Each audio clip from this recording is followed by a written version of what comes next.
Hey there. This video is going to help you quiet your mind as you're trying to sleep at night.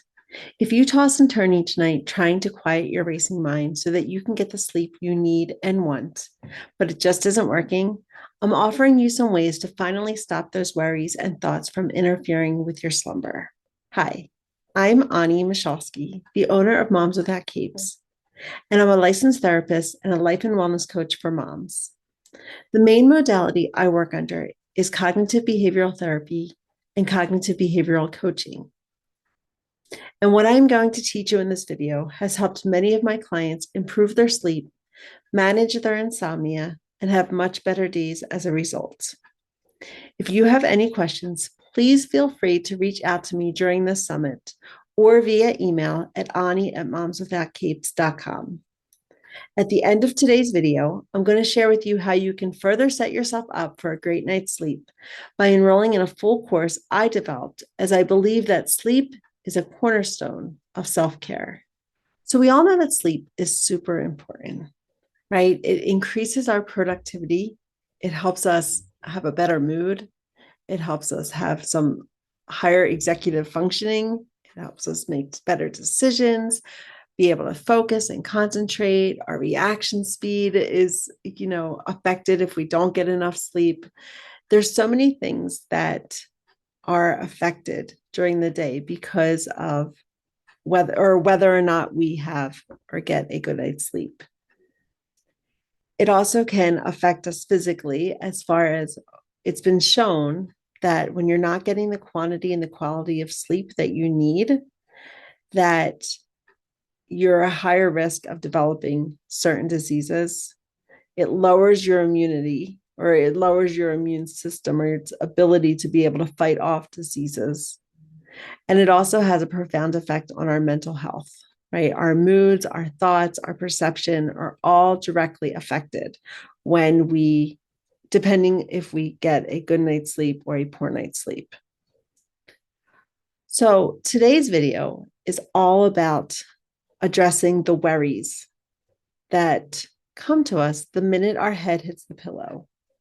So now in my business, I work with moms who are ultra busy, overcommitted, not having boundaries in place to be able to protect their own time, space, and energy.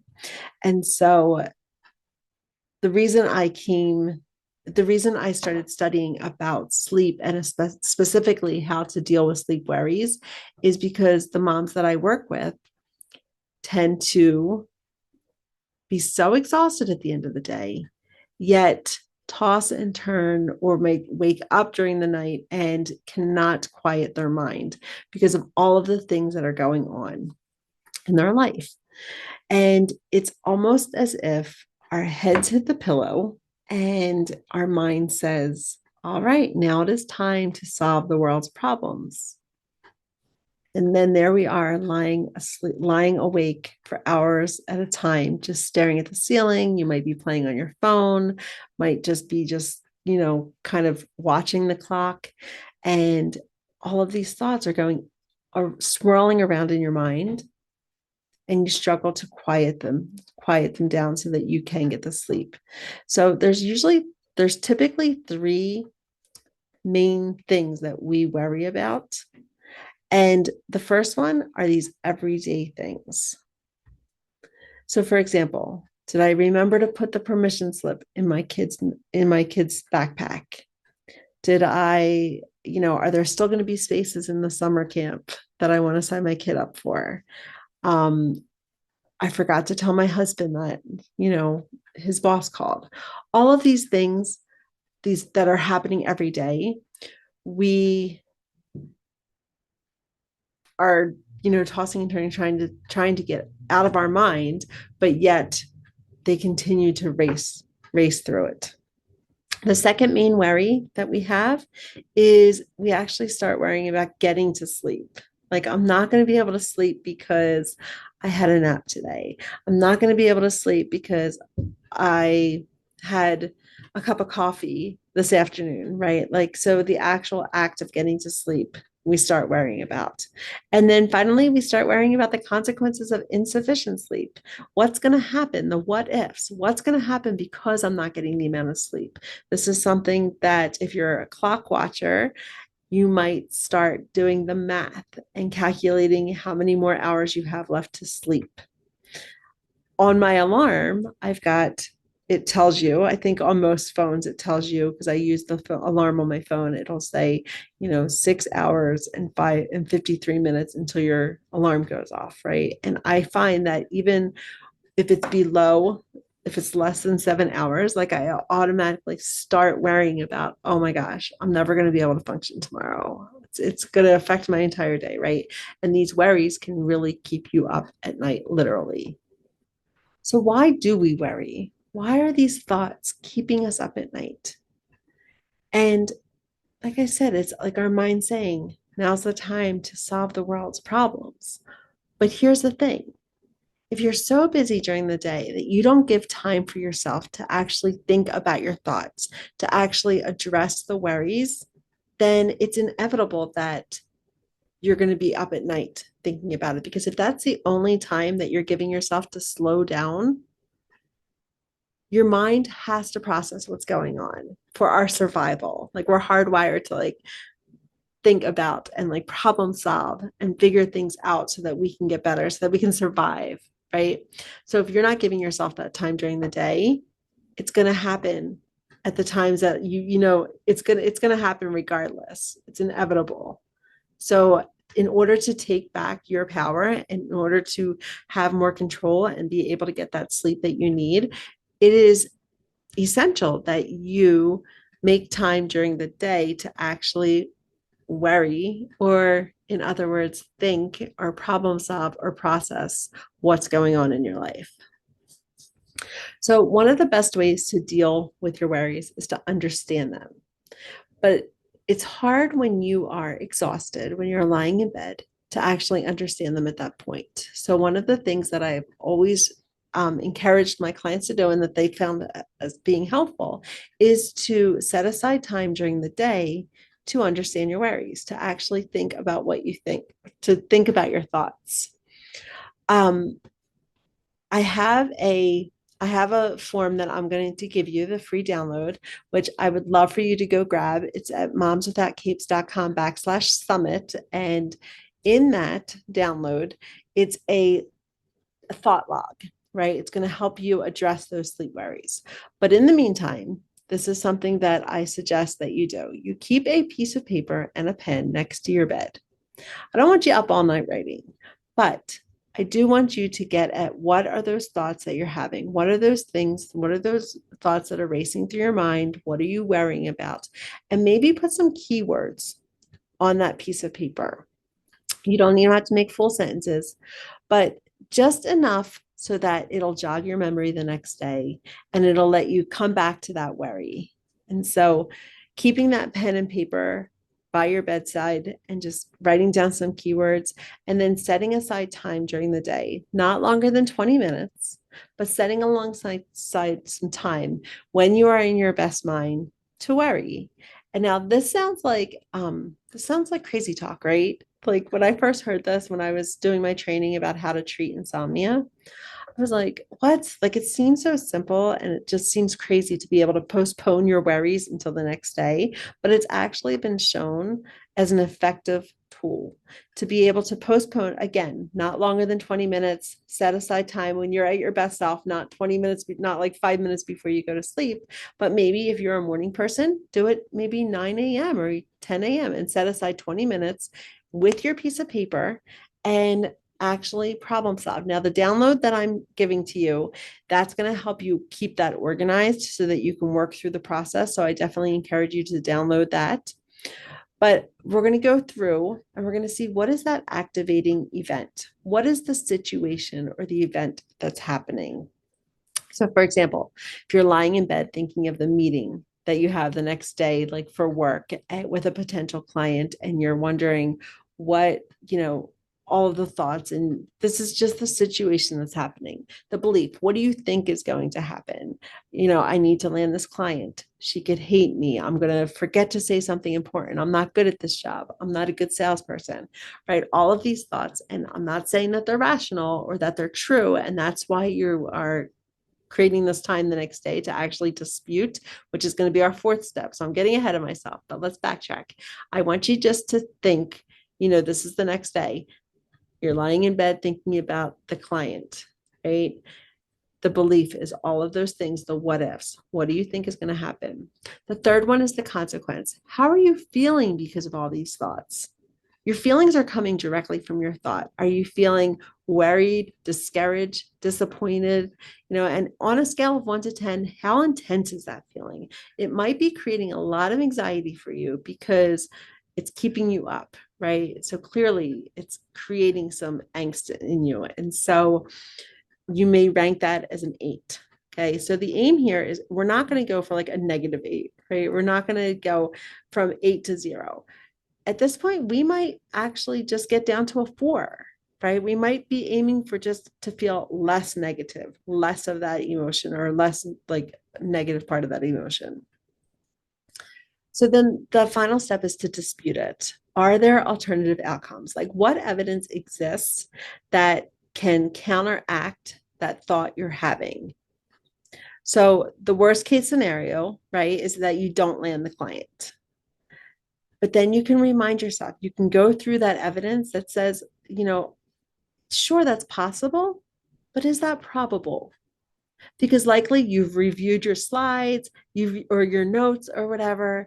You have landed clients in the past. You've already wrote down all of your important points already. You've shown that you are in fact good for this job. I mean, they hired you in the first place. So there's a lot of evidence that's going to exist. But when you're lying in bed, tossing and turning and thinking like the worst case scenario, it's going to be hard for you to think rationally. And so that's why it's important to give yourself that time during the day to reflect on your thoughts and to be able to think more rationally and be able to troubleshoot and problem solve and figure out what thoughts are going to serve you better. So here's another example. You're lying in bed again. This is the situation, the A, because this whole process is called the ABCD process, right? I guess I forgot to say that, but it's ABCD because it's the activating event, the belief, the consequences, and the dispute. So here's another example. You're lying in bed worrying about how you're going to pay the taxes at the end of the month. Financial worries can be huge and can definitely keep you up at night. The belief, what do you think is going to happen? We can't afford it. We can't afford the taxes. We're going to lose our house. The kids are going to suffer. I'm going to have to get a better paying job, right? When you're lying in bed and all of these things are coming, it's hard to give yourself space in order to actually dispute this, right? And so all of these thoughts are going to bring up a lot of negative feelings: hopelessness, feeling scared or frightened, frustrated, helpless. Like, it's going to create all of these like negative emotions, and probably pretty high 8, 9, 10 area. So the next day you want to get out your keywords, right? Finances, taxes, whatever you put down. You're going to start organizing these thoughts and going through that ABCD process in order to dispute, in order to come up with logical, rational counter statements to those thoughts that are creating the hopelessness and the frustration. So your disputes could be, I can ask for an extension. I can pull from savings. I can borrow from someone. I can budget our expenses, right? Like, you're thinking more rationally. You're in a better mind, a better frame of mind to be able to rationally dispute those thoughts. So some of the benefits of postponing your worries is it allows you to gain control over and when you worry, where you worry, when you worry, what you're worrying about. When you get to that point where you're sitting down with the thought log, with the worry log, right, and going through that ABCD process, there's going to be some things that kept you up that night before that no longer are relevant, right? Like, once you revisit them, once you sit there, you're like, I don't know why I worried about that. Like that, I don't know why that was keeping me up at night. that's not something really I need to worry about, right? And then it's going to also break, worrying can become a habit. Like you can be conditioned because if it's been keeping you up for a long time, like if you struggle to fall asleep and it's because of your racing mind, it actually could have created a habit where your mind is equating the bed to worrying because it's something that you've been doing. And at first it's not like this, it's not this conscious aware, it's not in your conscious awareness that like, okay, I want to create this habit, but yet that it's exactly what it's become. And so by creating this period, this worry period, it's going to break that habit, and your mind is going to start equating the bed with sleep, and it's going to break that habit of worrying when your head hits the pillow. And then finally, they become less intrusive. The worries become less intrusive in your life. They stop having such a profound effect because you're giving yourself that space during the day to actually reflect on your thoughts, which I know is hard, especially if you've got lots of things going on, lots of plates you're spinning. It's hard to carve out that time, but it's so important because, like I mentioned in the beginning of this video, sleep is at the cornerstone of self-care. And it's such an important part of taking care of yourself. So if you're finding that you are not able to get the sleep that you need and want, and that it's interfering and affecting your day, and it's because of this racing mind, then it's important to get control of this, right? And create some change. So, like I mentioned, the sleep log can be found at momswithoutcapes.com/summit. I hope that you do go and enroll in that, or not enroll in that, download that.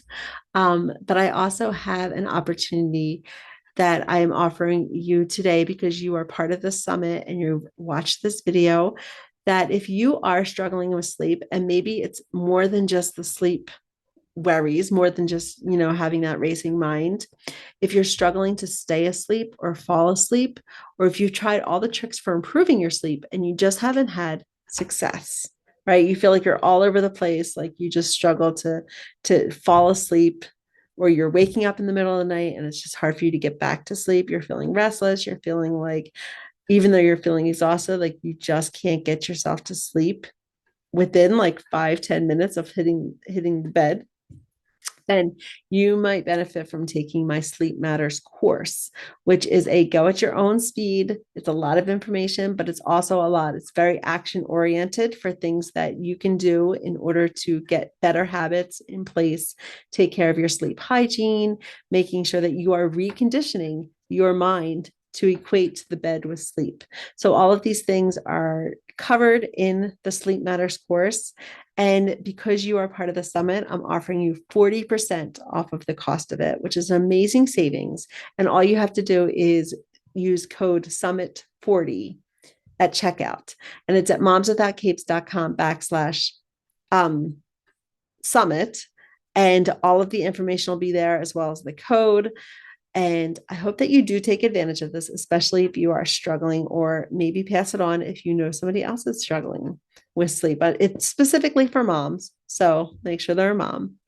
And that is just because you are part of the Whole Wellness Mamas Summit. So I thank you so much for joining me. Your action step, I want you to get a quick win. So your action step for today will be to go download that worksheet, the sleep log. And I want you to tonight keep that pen and paper right at your nightstand. And I want you just to write down those keywords, and then carve out some time tomorrow to go over those worries. Because I'm telling you, the more you do this, the more your mind is going to say, hey, I don't have to worry about this tonight. I've got my time tomorrow already set aside, and I know that it's going to be okay.